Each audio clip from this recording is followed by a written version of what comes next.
question. What do you think is my greatest accomplishment so far? The bummer part about what I'm about to say is you did lose your job at the trains for now. For now. For now, question mark. We'll see. And so it In a has furloughed status. I didn't get fired or anything. yes, current status of this answer is not positive, but I will say that I think after going to school and, having, issues at that time of OC, and then being at the issue of going for 3 years and not getting a degree. I mean, I was just going to say issues. You can characterize it any way you want to. And then just like working at Starbucks. And so there's like something that I kind of connect with it, and something I was going to say, which is about like purpose. We talked a couple weeks ago about like God's purpose calling in our life. And I know that's sort of a struggle to kind of find your either just like happiness or just satisfaction or kind of like settledness in your mind. Would say like, Starbucks, because I remember when you were trying to get the management position and whatever. But in the same way, it's like, Starbucks could be a career, but it's possible, but it also, most people don't stay at Starbucks for a career. So then it's like, kind of like find something. Then you have to like, and now all of a sudden I'm getting older.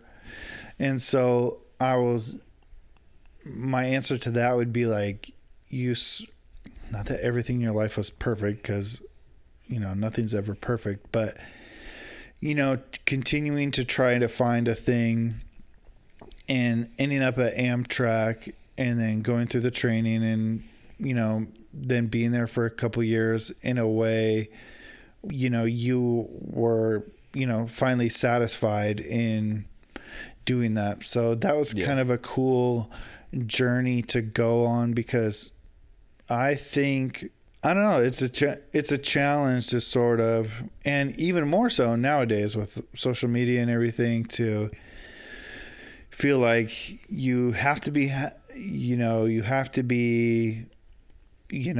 this kind of like have everything together by the time you're 25. Well, especially in our neck of the woods where like people, work at the shipyard and they're freaking 28 years old, and, their wife doesn't work and they have 3 cars and, they're just like getting paid this like nice, salary and everything like that. And it's like from right out of high school. It's like, sometimes I'm just like, maybe I should have just went to work at the shipyard or something, but I don't know, so then we'd have to vape.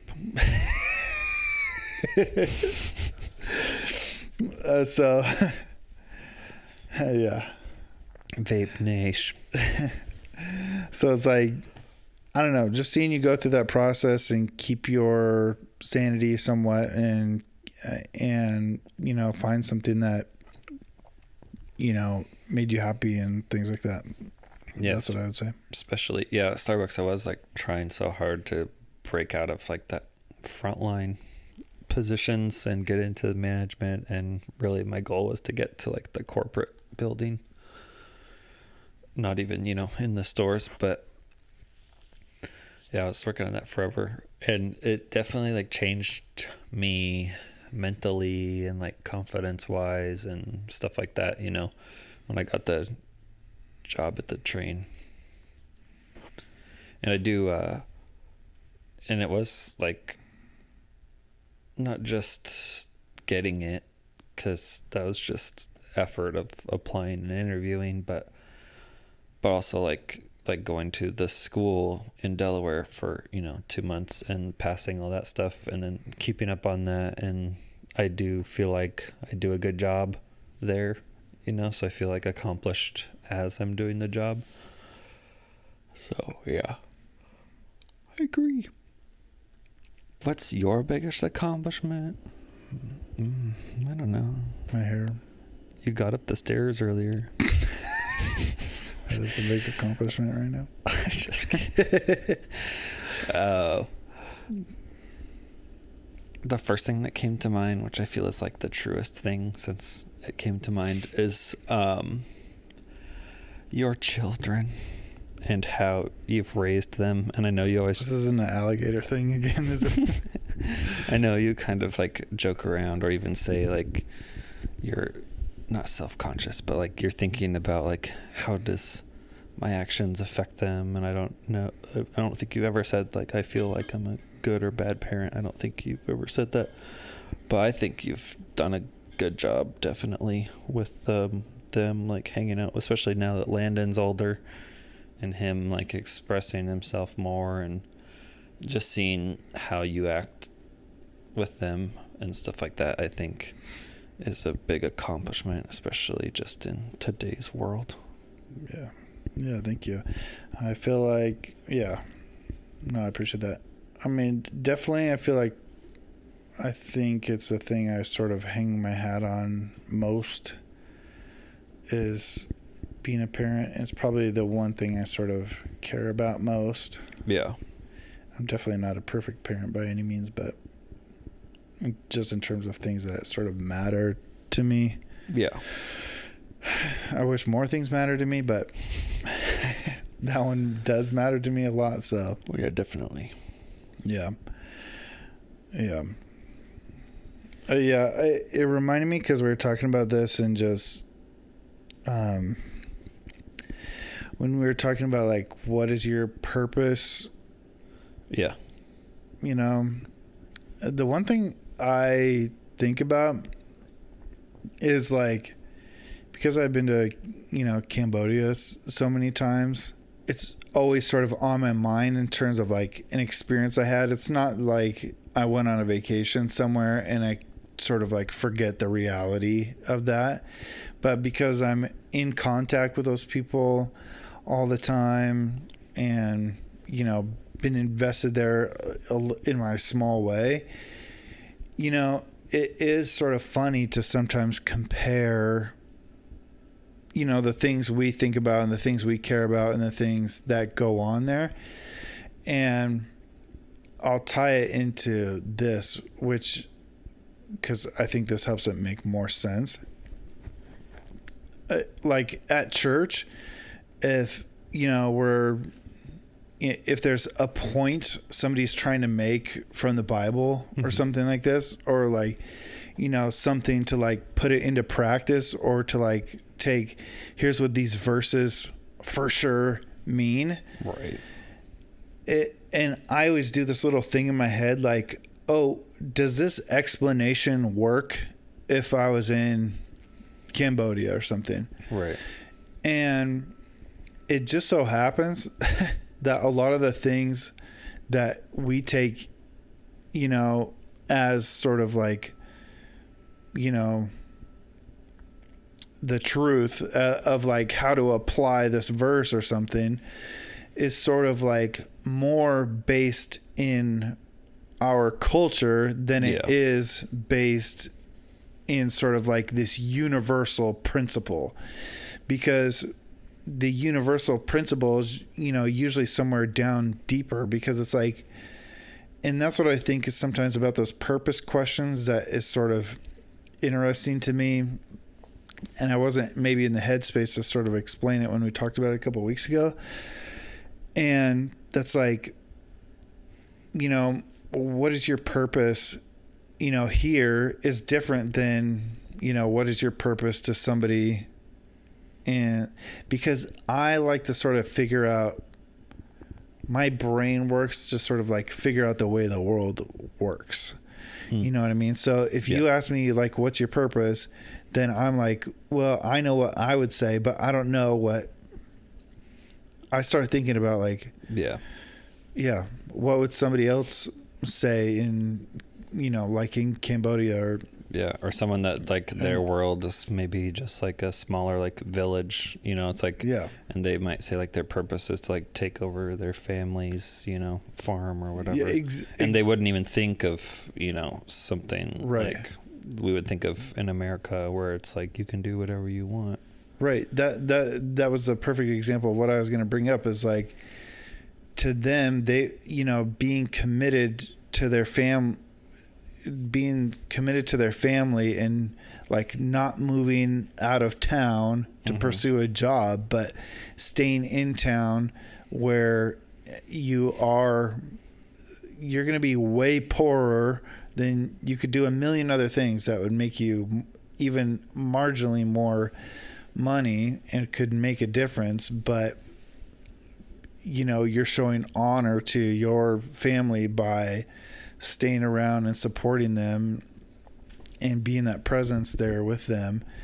Like that's their cultural value. So their purpose would be, so it's weird. So then when I want to answer like, oh, or want to think in my head, like, oh, what's my purpose? And it's like, well, do I have an answer that sort of encapsulates everybody's experience in the world? Yeah. You know, I don't know. That's just sort of some of the things that I think about. It's hard for me to get in that space of, and that's what I was meaning about that verse thing too. It's like, yeah, it's fine to say like, hey, you should, you know, like some of the things here is like, oh yeah, the man should be working and the woman should be at home, or you know, some people think that, but yeah, it's like, well, you know, most places in the world and even in Bible times, it's like that's just not possible and not a reality, you know, to be able to just live that way or you know, whatever. So it's like that can't really be the universal principle from that verse or whatever, because there's just, it's not possible for, you know, 95% of the people on the planet. So anyway, that's what I've been thinking about since we talked about that purpose thing, which is, yeah, I don't know, just, and it doesn't have to be obviously Cambodia. It can be, you know, somebody here, you know, somebody right down the street from you. Right. That's just your experience. Yeah. That's just my opinion. Wait, what is that? It's a clip from Real Housewives. But then they do the face, the face filter. My opinion. You know what meme? I think about that all the time. And I love the cat meme too. That one never gets old. The lady. That is one of my favorite pointing ones. Oh, that can be anything. Here's a question for everyone. BT dubs. A good old classic, would you rather? Oh. Here's what it is.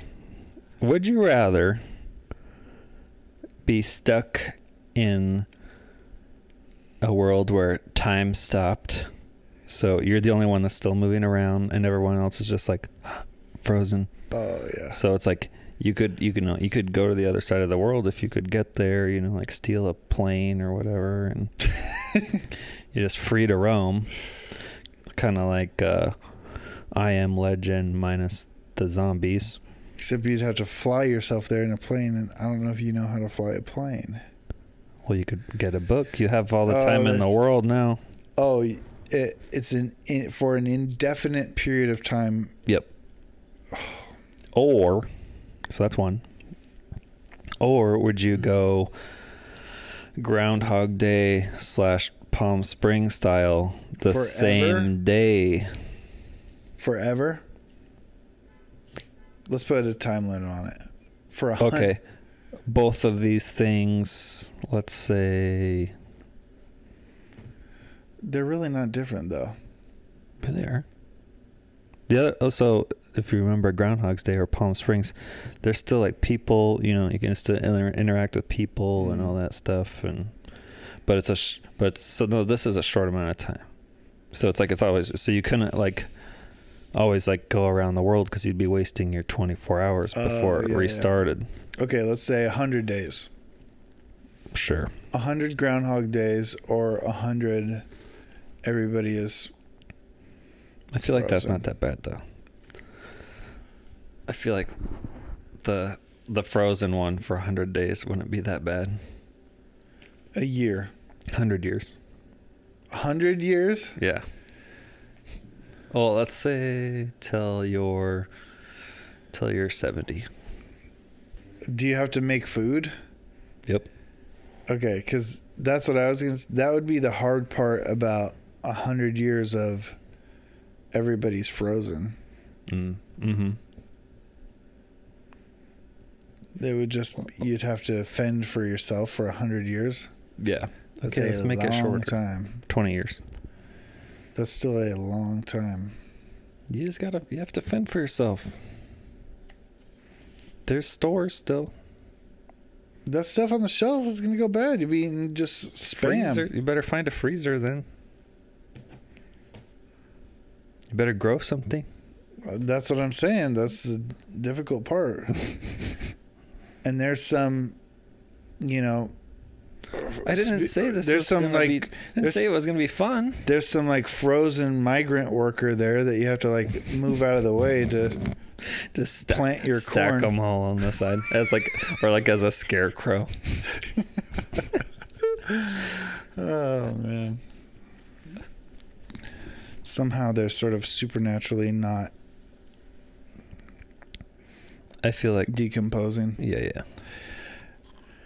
Okay. What if everything supernaturally doesn't decompose? So it's 20 years later and you can go, pick an apple. You just have to find a new place. Yeah. There's just the one apple. And then, because time's frozen. So the stuff's not going to decompose. For 20 years? Yeah. Or live the same day for 20 years. To me, in my mind, so I would just say the question is between the loneliness of being by yourself versus the loneliness of no new experience. You're not maintaining you're not maintaining a relationship. Yeah, I think it's definitely a mental thing on both. I would probably say because of those two, I'll say it this way. If it was going to be like 30 days or 100 days, I would choose Groundhog's Day. Yeah. But if it's 25 years, I would pick the frozen one. I mean, that's a long time to be by yourself. Right. But I feel like you make Wilson, you do the little things. You could like carry around one of the frozen people and like talk to them like a mannequin. Because I feel like either the disappointment, because you would just end up 100% objectifying the people. If on a Groundhog's Day scenario, they would cease being people to you anyway. Yeah. Because you couldn't. It would just be like a video game to you. They wouldn't be real people because you wouldn't be able to. Because it resets. Yeah. And so, good point. If that's the case, I mean, but I could see a lot of people answering Groundhog's Day, but yeah, for me, I don't think I'd like that. I'd rather just say, I think it sounds good, like mentally, like, oh, you could still go to parties, you could still be friends with people, you could still do this, you could, try out all these experiences, you could whatever. Right. You couldn't get farther than you could get in 24 hours, but at least you could, rob a bank one day, whatever. Yeah. But yeah, I think after a while I get like so old. Oh yeah. I think the mental yeah, For the time frozen one, I'd like to like, you know, like explore something like Area 51 or something. You know what I mean? Yeah. Go somewhere you wouldn't normally be able to go. North Korea. That was one of the tweets or something I saw. I was like, if we knew it was this easy to get in the capital, we should have done Area 51 when we had the chance. Yeah. That was funny. When people did that, remember? Oh, the Naruto running. We're going to Naruto run into Area 51. That was still one of the funniest things ever. I wish that was what life was like now. Was that 2019? I think so. Oh, man. Good That's hilarious. Good times. I miss that. Naruto running. What do you say? I was thinking the Groundhog Day one, but I think you may have convinced me otherwise. Because to me, it's I don't know. I think it's interesting. Like the human interaction is like very interesting. How like trying like the same conversation, but trying it different ways. You know, that would be really interesting to me. But yeah, it would turn into like you don't value the interaction anymore. Taylor Swift has a new song. The bonus track. About Carly Kloss. That's what I'm saying. She's freaking annoying. It's about Carly Kloss in what way?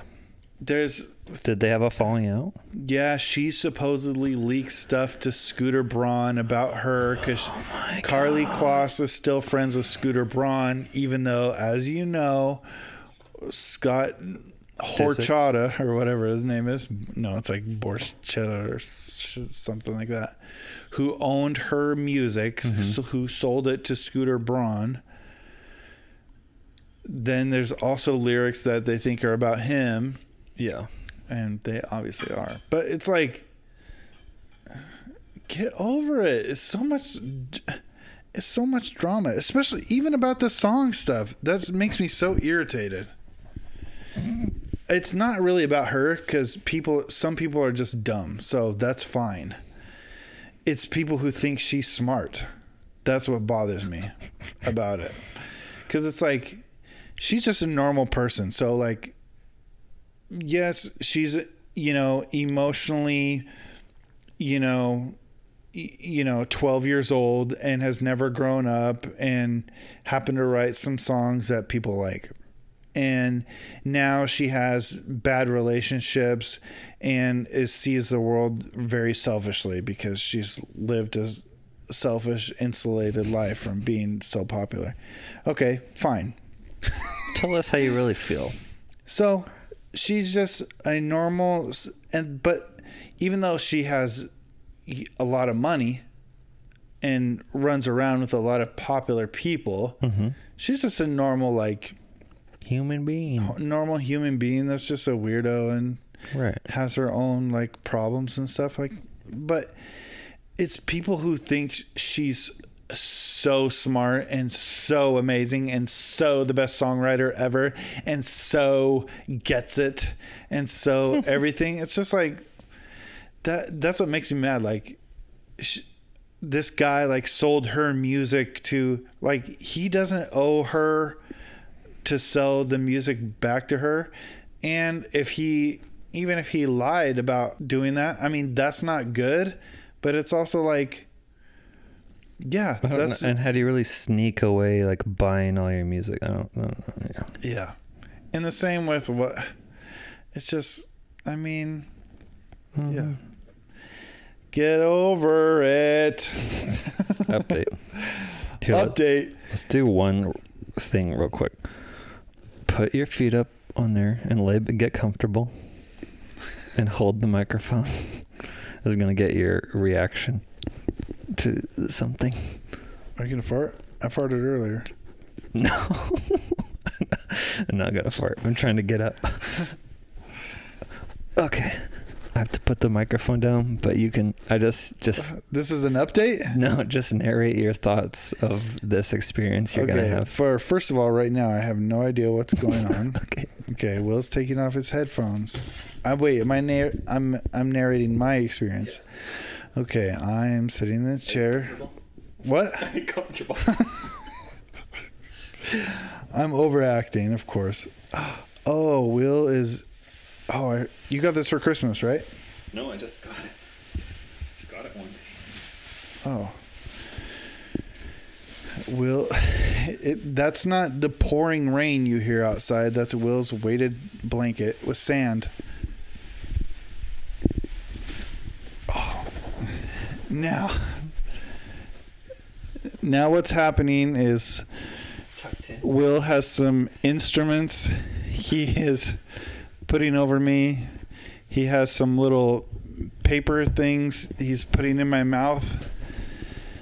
And he's leaving the room, and he's hitting the button, and he's going to say, "This won't feel anything." 3, 2, 1. Okay, now I'm going to take this out, and I'm going to put one of these on the other side of your mouth. Go ahead. I see what you're doing. And 3, 2, 1. You feel like you're at the dentist with the lead. Because I am in a lead apron right now. I've been doing the foot X-rays, and they just give me a little lead loincloth. The lead loincloth. How do you feel right now? I feel. I think it's 20 pounds, 15 or 20 pounds. I think. It's just sort of. Feel claustrophobic, or do you feel cozy? Neither. I don't want anything to. I move around a lot when I sit, and I don't want anything impeding that. And I think this would be annoying. Yeah. Because you're not able to just like slide around under it and kind of adjust it easy. It's really a. You're supposed to just sit. My lungs aren't able to expand fully. Do you feel like your childhood traumas are, what do you call it, taken care of? They're settling down. Yeah. I feel held for the first time. Oh, jeez. Yeah, weighted blankets are for people with childhood trauma. No, that's not true. Weighted blankets are for people who weren't held enough as a child. This is like the cheap version. That's why it sounds like rain. There are ones that don't make sound. Don't say that about your blanket. I thought it was like a preference. You could have just told me. Maybe the sound puts me to sleep. Oh, let's see. The feeling of being held and the sound of rain outside on the tin roof. Yes. Yeah, that's true because the sand. So it's a quilt structure. Mm-hmm. But yeah, the sand is kind of like all in one part of this. Each square. Yeah. It seems like that is not ideal. Yeah, it was cheap. It was just Target, Leger. Yeah, why are these popular now? These are a fad.